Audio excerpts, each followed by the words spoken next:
Buongiorno e benvenuti a TG Sicilia, ai titoli del nostro telegiornale. Mobilitazione nazionale delle marinerie contro il piano europeo che entro il 2030 prevede una forte limitazione della pesca a strascico. In Sicilia sit-in e presidio nel porto di Sciacca. Vogliono distruggere il nostro settore, dicono i pescatori. Operazione dei Carabinieri del ROS nel territorio di Matteo Messina Denaro. 5 misure cautelari a carico di alcuni uomini del mandamento di Castelvetrano. La cosca poteva contare su un grosso quantitativo di armi che vennero sequestrate per scongiurare altri delitti. Truffe sui bonus edilizi, reati contro il patrimonio e una pioggia di irregolarità sul reddito di cittadinanza. L'intensa attività delle Fiamme Gialle nel report in occasione del 249° anniversario della Guardia di Finanza. A TG Sicilia parla il comandante provinciale di Catania, Antonio Raimondo. Una mini stangata che si aggiunge ai costi della vacanza. Le amministrazioni dei comuni turistici fanno cassa con la tassa di soggiorno. Dal prossimo autunno a Palermo il bazzello costerà fino a 5 euro.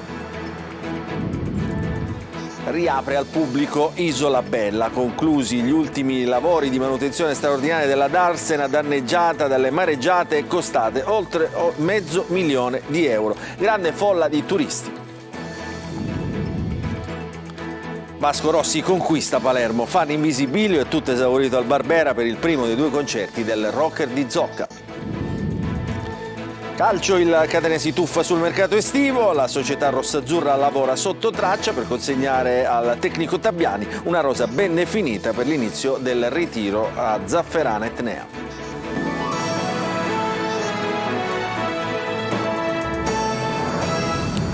Ancora buongiorno e benvenuti a questa edizione di TG Sicilia, giornata di protesta nei porti italiani. Anche in Sicilia marinerie in subbuglio contro l'Unione Europea che mira a imporre forti limitazioni alla pesca a strascico. Sciacca è stata il fulcro della contestazione che ha coinvolto le forze sociali. È andato per noi Davide Sarto. Anche dalla Sicilia, da Mazzara del Vallo, Porticello e Sciacca nell'Agrigentino, dove siamo stati questa mattina, parte il messaggio di protesta contro l'action plan della Commissione Pesca dell'Unione Europea che mira ad eliminare la pesca a strascico già regolamentata, ponendo nuove pesantissime limitazioni basate su dati scientifici non aggiornati e accurati. Sit-in al porto saccense con le associazioni e sindacati di settore a fianco di tutti gli operatori, lavoratori e imprese della pesca in pericolo per le nuove norme da Bruxelles. Noi speriamo di sensibilizzare l'Europa. Oggi ci sono presidi in tutte le marinerie d'Italia, quindi si stanno mobilitando per la prima volta assieme sia le organizzazioni sindacali che le organizzazioni datoriali, perché tutti assieme abbiamo capito che si sta distruggendo un settore importante e quindi pensiamo di incidere su delle scelte che ci penalizzano fortemente. Se fanno morire qua la pesca italiana, ma non è in questo tratto di mare non viene nessuno, i tunisini, gli algerini, tutti qua vengono a pescare, a noi ci tolgono il mestiere per le mani e l'attività se la vanno a prendere naturalmente chi non appartiene delle nostre zone. Lo smantellamento della pesca a strascico causerebbe, peraltro, sottolineo le varie sigle sindacali, un aumento delle importazioni da paesi in cui la pesca non rispetta la nostra legislazione in materia di ambiente, sicurezza e lavoro. Nuovi arresti nella terra di Messina Denaro. A finire in manette sono stati 5 affiliati alla famiglia di Poggioreale Salaparuta nella Valle del Belice. In carcere anche il capomafia Felice Milazzo. Ce ne parla Laura Spano. L'indagine nome in codice Lima era scattata nel 2017, una di quelle attività portate avanti dai Carabinieri e dal ROS per fare terra bruciata attorno all'allora latitante Matteo Messina Denaro e ai suoi fiancheggiatori. Sotto esame la famiglia mafiosa di Poggioreale Salaparuta nella Valle del Belice, clan di cui fanno parte i 5 indagati accusati a vario titolo di associazione mafiose e arrestati ieri. In carcere sono finiti Felice Milazzo, 76 anni, considerato il capomafia, Mariano e Salvatore Ipari di 54 e 28 anni. Arresti domiciliari per altri 2 componenti della famiglia, gli anziani Erasmo Milazzo, 80 anni, e Salvatore Lipari, di 82. La famiglia mafiosa di Poggioreale Salaparuta fa parte del mandamento di Castelvetrano.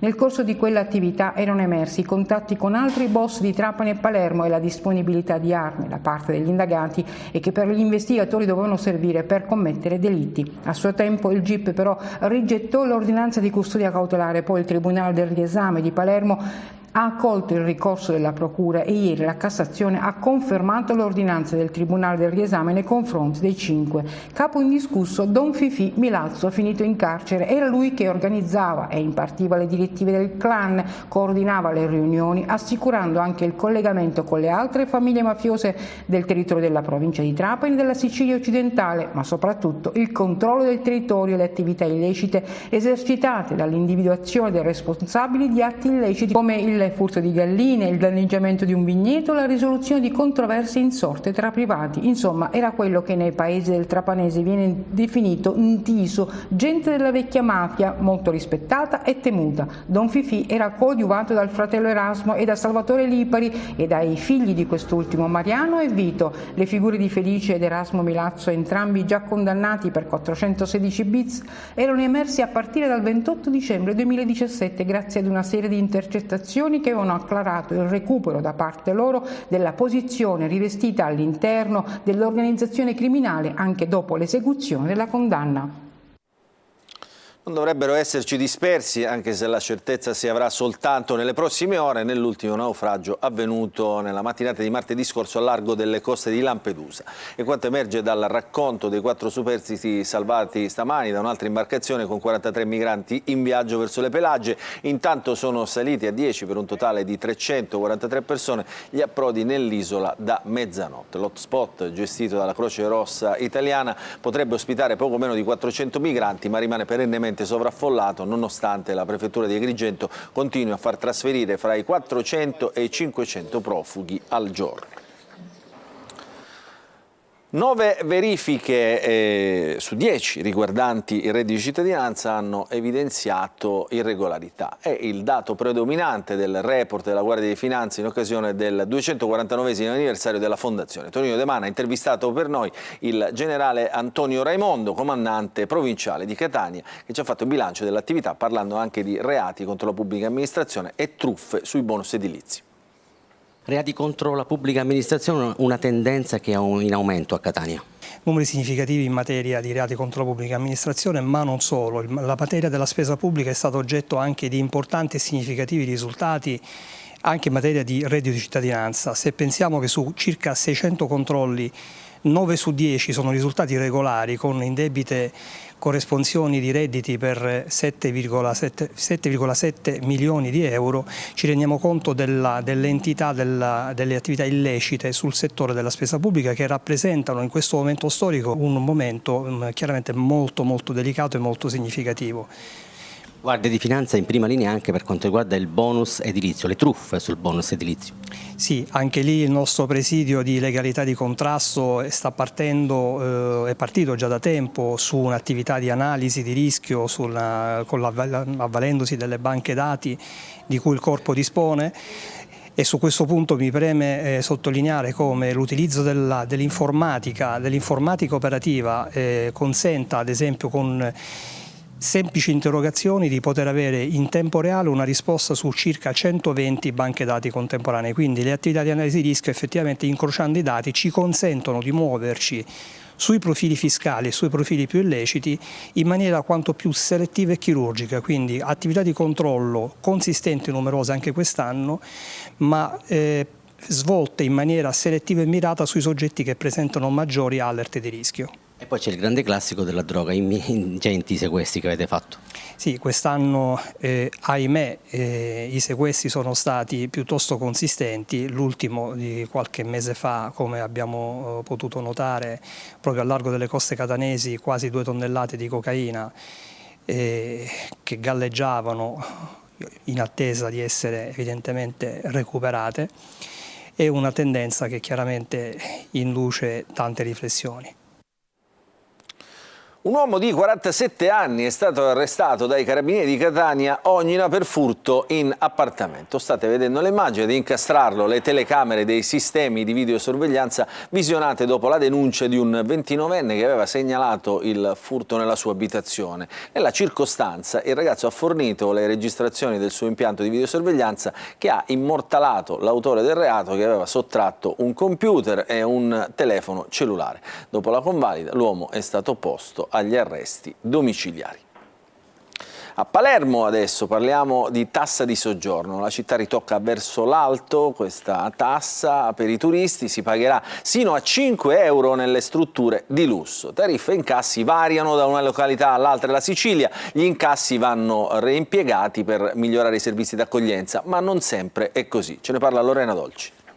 Per i bilanci di molti comuni è una bella boccata di ossigeno, per i turisti è la stangatina extra che non ti aspetti. A livello nazionale gli incassi della tassa di soggiorno continuano a crescere, 678 milioni con un più 9,5%. Per legge i proventi servono a finanziare proprio i servizi offerti ai visitatori, dai trasporti al verde alla manutenzione dei beni monumentali. In Sicilia sono 291 i comuni considerati turistici e autorizzati a incassare l'imposta. A Palermo, non senza polemiche, il Consiglio Comunale ha approvato da poco gli aumenti. Si andrà da 1 euro per gli alberghi a 1 stella fino a 5 euro per i 5 stelle. Secondo le previsioni, il gettito dell'imposta dovrebbe quasi raddoppiare, passando dai 3,8 milioni dell'anno scorso agli oltre 6 del 2024. Una scelta con ricadute sul territorio. I servizi destinati alle attività turistiche non sono altro che gli stessi servizi di cui fruiscono ogni giorno i cittadini. A Catania i turisti pagano da 2 a 5 euro per l'unica struttura lusso della città, senza distinzione di stagione. L'anno scorso l'incasso è stato pari a circa 3 milioni e 400 mila euro, con una proiezione per il 2023 vicina a 3 milioni. Somme in un comune in dissesto, utilizzate ad esempio per il restauro della Fontana dell'Elefante in Piazza Duomo e prima ancora per la Galleria della Pescheria e per l'illuminazione artistica delle chiese,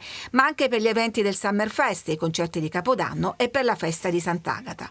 Mentre alle Isole Eolie si paga un solo ticket di sbarco pari a 5 euro, a Taormina, altra capitale del turismo, gli importi non sono cambiati negli ultimi anni, da 3,50 a 5 euro per un 5 stelle, ma la polemica riguarda l'utilizzo. Dall'introduzione del gennaio 2013 tutto quello che è stato incassato a Taormina, e negli anni buoni erano anche 3 milioni e mezzo di euro all'anno, non sono mai stati destinati all'impiego per il quale, allo scopo per il quale questa tassa di scopo prevedeva di impegnarli. Quindi, fin quando non riusciremo a modificare questa impostazione, noi di Taormina saremo contrari a qualsiasi aumento. Altro tema sono le case vacanza, sempre più diffuse, che potranno essere intercettate grazie al CIR, il codice identificativo regionale. Ha reso, possibile la normalizzazione, fatemi dire, di tutta una serie di strutture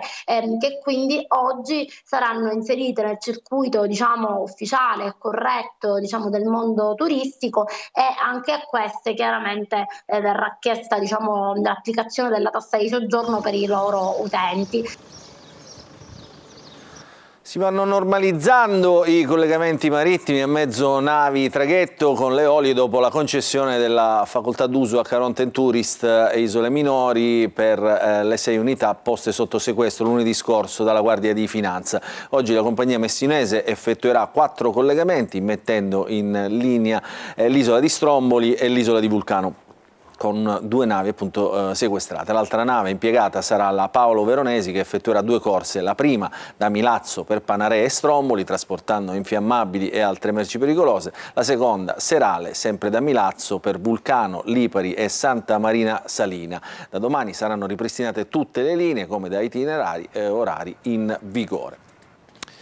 Torna a splendere l'isola bella di Taormina dopo lavori di manutenzione straordinaria durati 3 anni. Stamattina alla riapertura, numerosi sul posto i turisti provenienti da tutto il mondo. Simona Mazzone.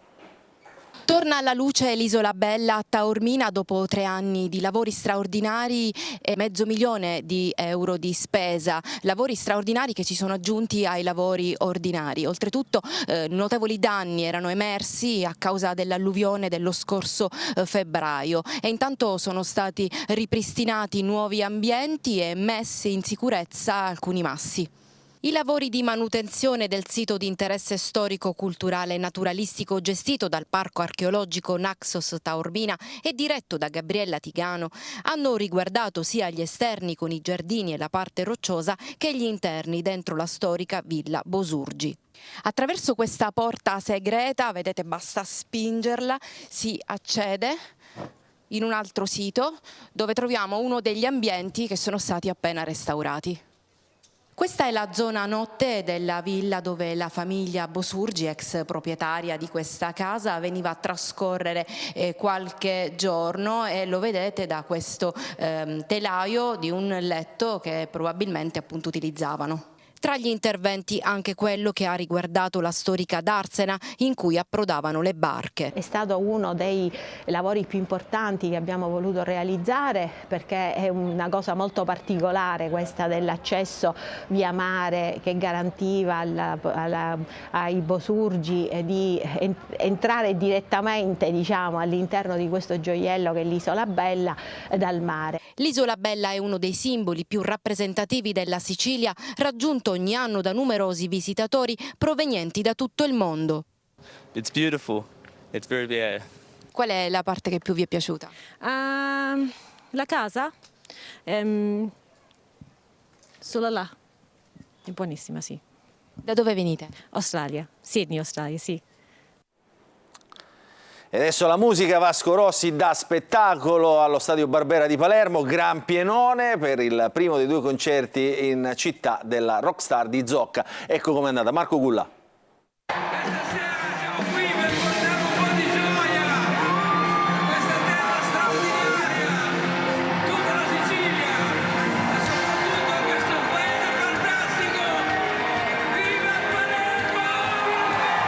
Un tripudio tra musica, divertimento e festa. Vasco Rossi fa ballare Palermo. Nel primo dei 2 concerti che il rocker di Zocca ha tenuto allo Stadio Barbera, tutto è andato per come doveva andare, ovvero con la gente in visibilio per i brani di Vasco.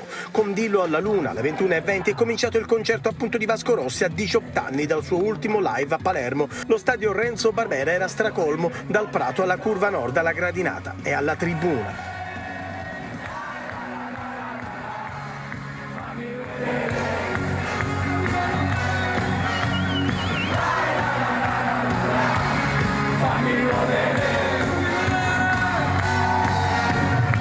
Ressa e file interminabili per accedere allo stadio, ma per Vasco Rossi questo è altro, dicono i fan in attesa. Io che non ho mai fatto i concerti, quando hanno detto Vasco viene a Palermo, non c'era cosa migliore che iniziare l'avventura dei concerti. Vi auguro almeno una volta nella vita di essere presenti a un concerto di Vasco. Vasco Rossi number 1. Viva Vasco Rossi! Siamo qui per te da Bergamo! Vasco, sentiamo!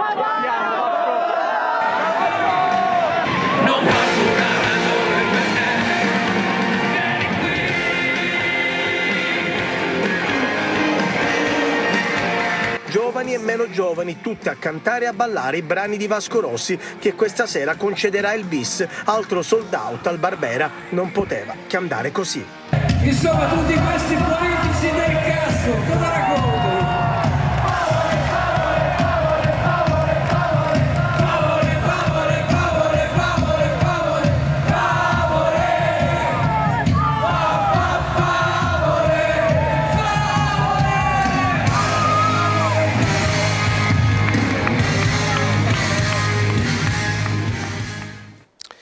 Prima di andare in pubblicità vi diamo notizia di un'agenzia appena arrivata in redazione. Il sindaco di Favignana, alle Isole Egadi, Francesco Forgione, ha emesso un'ordinanza al fine di garantire il pubblico decoro durante la stagione estiva. Da oggi infatti sarà vietato circolare nei centri storici in costume da bagno o a torso nudo. Il divieto è esteso anche a Palazzo Florio, all'ex stabilimento e agli uffici comunali. I trasgressori saranno puniti con una sanzione amministrativa da un minimo di 25 euro a un massimo di 150 euro e l'ordinanza resterà in vigore fino al prossimo 30 settembre. Adesso ci fermiamo, una piccola pausa, poi il calcio. Ancora ben trovati nella seconda parte del nostro TG Sicilia, parliamo di calcio. Manca una settimana all'apertura della sessione estiva del calciomercato, il Catania, tornato tra i professionisti, lavora sotto traccia per consegnare al tecnico Luca Tabbiani una rosa già ben strutturata per l'inizio del ritiro a Zafferana Etnea. Ce ne parla Angelo Gagliano. -7 al calciomercato d'estate. Per quella data il Catania conta di poter già depositare i primi contratti ed è per questo motivo che il direttore sportivo rosso-azzurro Antonello Laneri lavora senza sosta, agenda fitta di impegni, la sua ma anche quella di Vincenzo Grella. La rosa della scorsa stagione sarà rivoluzionata con una quindicina di innesti che interesseranno tutti i reparti. Tra Tabbiani, ancora in vacanza, e la dirigenza etnea c'è un confronto continuo. L'obiettivo è completare la rosa prima dell'inizio del ritiro precampionato. Nonostante le liste di trasferimento siano ancora chiuse, i nomi accostati al Catania sono tanti, su tutti quelli di Patierno e Caturano, entrambi in doppia cifra lo scorso campionato. Il primo autore di 19 gol con la maglia della Virtus Francavilla, il secondo assegno 17 volte con il Potenza. Su entrambi però avrebbe messo gli occhi il direttore sportivo dell'Avellino Giorgio Perinetti. Il Catania comunque non ha alcuna intenzione di partecipare ad un'eventuale asta. La dirigenza etnea, così come è accaduto la scorsa stagione, punta su giocatori motivati e pronti ad abbracciare la causa rossa-azzurra.